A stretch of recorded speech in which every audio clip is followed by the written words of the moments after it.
కన్నా ఏం చేస్తున్నావు? పచ్చిమిర్చా? ఇక్కడ ఏం కోస్తుందా అన్నమ్మ? కూరగాయలు కట్ చేస్తుందా? ఏమేమి ఉన్నాయి? దోసకాయ, టమాటా, పచ్చిమిర్చి. ఏం చేస్తుంది? అయ్యో, ఈరోజు అయితే మాది దోసకాయ కర్రీ, చికెన్ దొరుకుతుంది. బో, ఏ పని చేస్తున్నా మా అత్తమ్మకైతే హెల్పింగ్ ఉంటాడు కన్నయ్య. మంచిగా చిన్న పీట వేసుకొని ఇలా కూర్చుంటాడుగా, ఒక్కొక్కటి ఇస్తుంటాడు అన్నట్టు అత్తమ్మ కట్ చేయమని.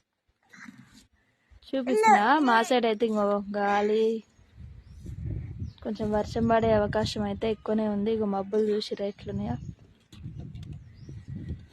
మరి మీ సైడ్ వాతావరణం ఎట్లుందో కామెంట్ చేయండి.